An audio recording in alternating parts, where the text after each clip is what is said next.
Your Excellency, President William Ruto, and all the dignitaries present here,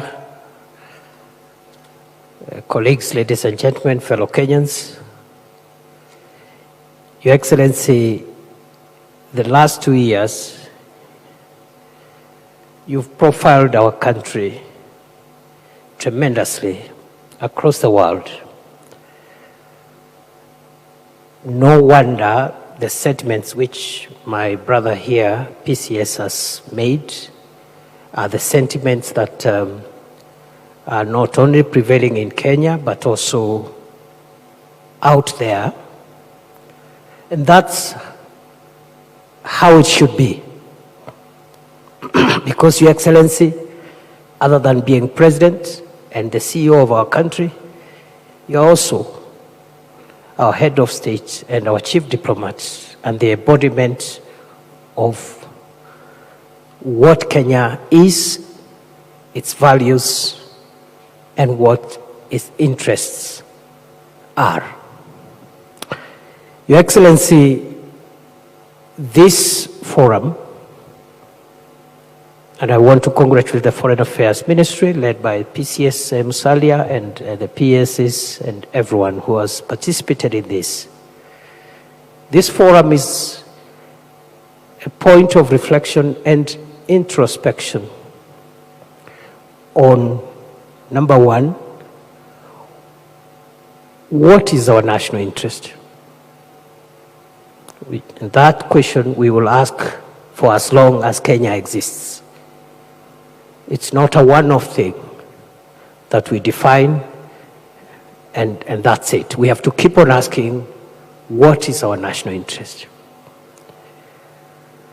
And as the ministry has presented in this, through this draft, and the stakeholders who prepared this draft, our national interest lies in some of the most sacred and bedrock principles that are espoused in our Constitution, including, but not limited to, the inviolability of our country. And everywhere, every inch of Kenya, where the flag flies and where the national anthem is sung, that space called Kenya is inviolable. It is the embodiment of our pride and should be protected at all costs. But it's also about our values, which is the software that runs Kenya, our culture and our aspirations.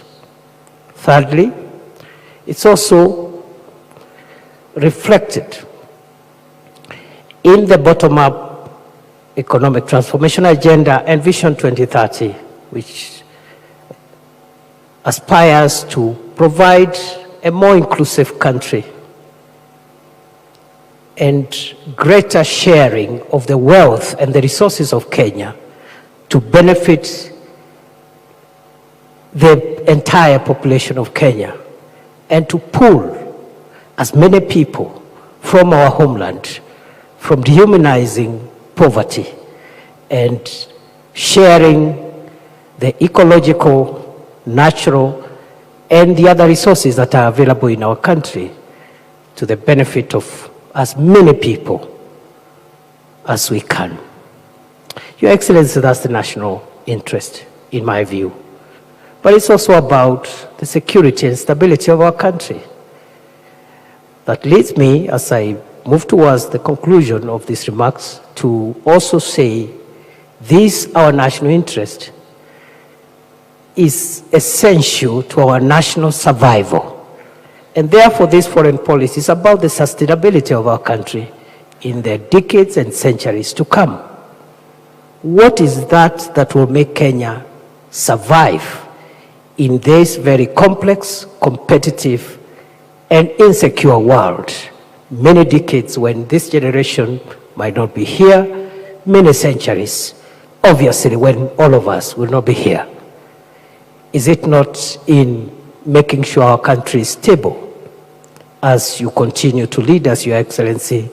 Is it not in making sure that we protect the resources in our country, make them available to the majority of the citizens, fight corruption and make sure that the national wealth is used to benefit the country, projecting ourselves and selling our image out there as a country which is good for investment, which is good for business, and which can attract the resources from outside this country to come and benefit our people.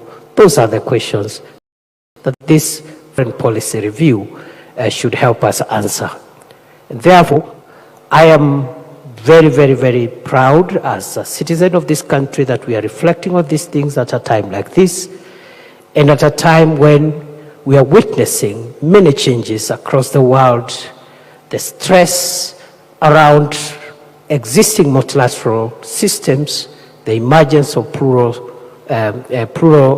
systems, as has been said here, and how do we harness all these divergent developments for the benefit of our country. And therefore, we would want to listen to Your Excellency and hear what vision you have for us, and how do we take cue, those of us who are serving in your administration, how do we take cue from that vision to help us navigate the interests of Kenya and make sure that we hand over this country to future generations, a stable country, united country, prosperous country that can sustain the shocks that are prevailing today and those that will come in the future. With those many remarks, Your Excellency, I want to request all my colleagues to be upstanding and welcome His Excellency the President to give us his vision with a round of applause.